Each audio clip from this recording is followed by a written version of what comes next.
I lived a celebrity life for exactly 1 week. Every morning, I'd wake up, walk into my kitchen, and make the exact same breakfast that Hollywood A-listers swear by. But here's the thing. The celebrity part wasn't the avocado toast or the green smoothie, it was the coffee. Specifically, instant coffee. And before you laugh, let me tell you something. That tiny jar of brown crystals sitting in your cupboard right now represents 130 years of human obsession. Scientists who dedicated their entire lives to capturing a single moment. The moment coffee meets hot water. This is the story of how millions of jars of instant coffee are made inside the factory. And trust me, it starts way before any bean ever reaches the production line. Every single morning, somewhere in the world, someone unscrews the lid of an instant coffee jar. They scoop out a teaspoon of those dark granules. They pour hot water over them. And in less than 5 seconds, they have coffee. No machine, no filter, no waiting. 2.25 billion cups of coffee are consumed every single day across the planet. And a massive chunk of that, nearly 30% by some estimates, comes from instant. That's hundreds of millions of jars every year. But here's the question nobody asks. How do you take a liquid, something as complex and delicate as brewed coffee, and turn it into a dry powder that magically comes back to life the moment water touches it? The answer begins in 1890, in a small town called Invercargill, New Zealand. A man named David Strang was running his family's coffee and spice business when he decided to try something nobody had ever successfully done before. He wanted to create soluble coffee powder. Not just ground beans, not just concentrated liquid, actual dry crystals that would dissolve completely in water. In 1890, Strang filed a patent for something he called Strang's soluble coffee powder. The process was crude by today's standards.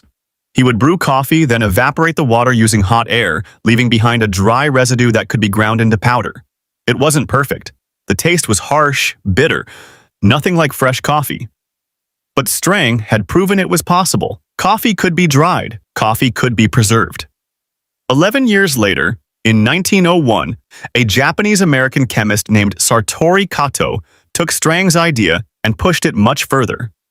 Kato was already famous in the food world. He had invented a process to make instant tea, and it was actually selling.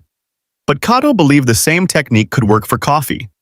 At the 1901 Pan American Exposition in Buffalo, New York, Kato unveiled his soluble coffee to the world.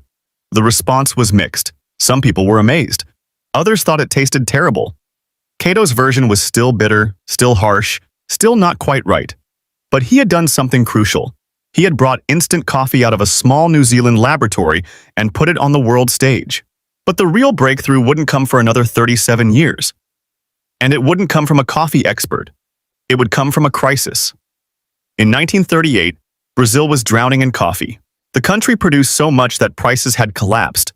Millions of sacks of coffee beans sat in warehouses with no buyers. The Brazilian Coffee Institute approached Nestlé, the Swiss food giant, with an urgent request. Can you find a way to preserve coffee in a stable, soluble form that we can store for years without it going bad? Nestlé assembled a team of scientists led by a chemist named Max Morgenthaler. For 3 years, Morgenthaler and his team experimented. They tried everything: air drying, vacuum drying, adding carbohydrates, removing oils. Nothing worked. The coffee either tasted terrible or wouldn't dissolve properly. Finally, in 1938, Morgenthaler had his breakthrough. He discovered that by brewing coffee at extremely high concentrations, then spraying it through a fine nozzle into a chamber of hot, dry air, the water would evaporate almost instantly. What fell to the bottom was a fine, dry powder that dissolved perfectly in water. And crucially, by adding a small amount of soluble carbohydrates to the concentrated coffee before drying, the flavor was preserved. The carbohydrates coated the coffee particles, protecting the delicate aromatic compounds from oxygen. Nescafe was born. World War II turned Nescafe into a global phenomenon. The United States military needed a coffee solution for soldiers in the field. Something lightweight, something that wouldn't spoil, something a soldier could make in a helmet if necessary. Instant coffee was perfect. The entire production of Nescafe's factory was bought by the U.S. military. By the time the war ended in 1945, millions of soldiers had developed a taste for instant coffee. They came home and kept drinking it. By the 1960s, 1 in every 3 cups of coffee consumed in American homes was instant. So how exactly does this work today? Let's walk through a modern instant coffee factory, step by step. It all starts with the beans. A single large factory can process over 100,000 tons of green coffee beans every year. Most of these beans come from Brazil, Vietnam, Colombia, and Indonesia. And here's something surprising. Instant coffee factories don't use premium single-origin beans. They use Robusta beans, not Arabica. Robusta has almost twice the caffeine, produces a stronger brew, and most importantly, it yields more soluble solids per kilo. That means more instant coffee from the same amount of raw beans. The green beans arrive at the factory in massive sacks, each weighing 60 kilograms. They're unloaded, inspected, and sampled. Quality control technicians roast small batches of each shipment to check the flavor profile before the beans ever enter the production line. Once approved, the beans move to roasting. This is not like your local coffee shop's small batch roaster. Industrial roasting machines are gigantic rotating drums that can handle 500 kilos of beans at a time. The beans tumble inside at temperatures reaching 230 degrees Celsius. For about 10 to 15 minutes, the beans darken, expand, and develop the flavors we associate with coffee. But here's where instant coffee roasting differs from regular coffee roasting. The goal is not complexity. The goal is consistency and extraction efficiency. The roast is usually darker than what you'd buy at a specialty shop.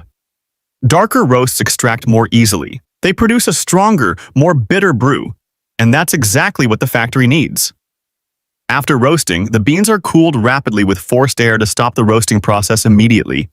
Then they're moved to grinding. The grinding stage for instant coffee is extreme. These beans are not ground to the consistency you'd use in a drip machine. They're pulverized into a coarse powder, almost like sand. The reason is surface area. The more surface area exposed to water, the more coffee solids you can extract. Now comes the brewing. Industrial coffee extraction happens in massive stainless steel vessels called percolators. Picture a network of interconnected tanks, each holding thousands of liters. Hot water, around 175 degrees Celsius and under high pressure, is forced through the ground coffee. This is not a gentle pour-over. This is industrial extraction designed to pull out every possible soluble compound from those beans. The process takes several hours and produces a coffee liquor that is about 15 to 30% coffee solids. By comparison, your morning cup of drip coffee is only about 1.5% coffee solids. But even at 30% solids, that's still mostly water. The next step is to remove even more of it. The coffee extract flows into massive evaporators. These are essentially giant vacuum chambers where the liquid coffee is heated under reduced pressure. Why reduced pressure? Because under vacuum, water boils at a much lower temperature. This is critical. If you boil coffee at normal atmospheric pressure, the high heat destroys the aromatic compounds that give coffee its flavor. Under vacuum, the water evaporates at temperatures low enough to protect those compounds. The result is a thick, syrupy coffee concentrate with about 50 to 60% solids.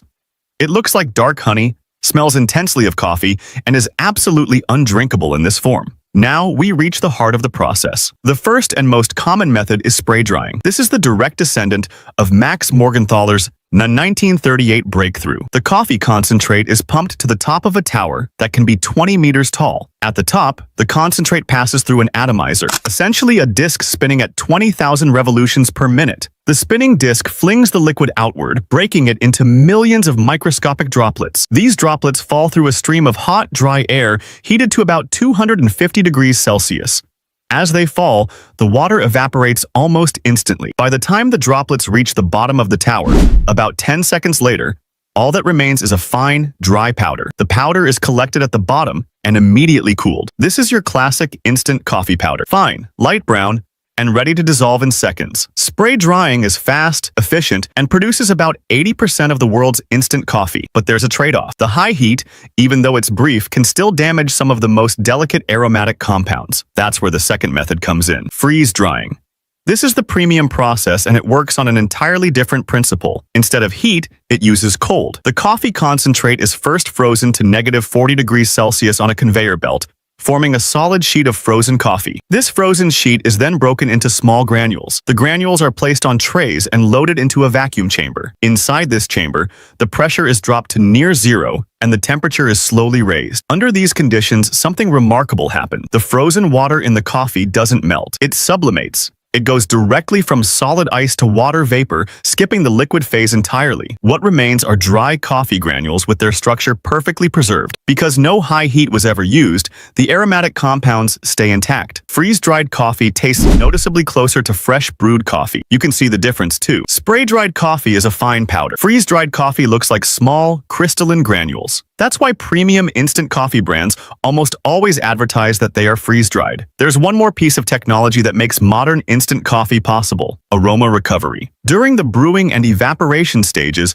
a significant amount of coffee's aromatic compounds escape as gas. Modern factories capture these gases and condense them back into a liquid called coffee aroma oil. This oil is stored separately and then sprayed back onto the dry coffee powder right before packaging. That moment when you open a new jar of instant coffee and that wave of coffee aroma hits your nose, that's not an accident. That's engineered. The aroma was captured, preserved, and intentionally delivered to you at the exact moment you open the jar. The final stage is packaging. The coffee powder or granules are transferred to a packaging line in a humidity-controlled environment. Why?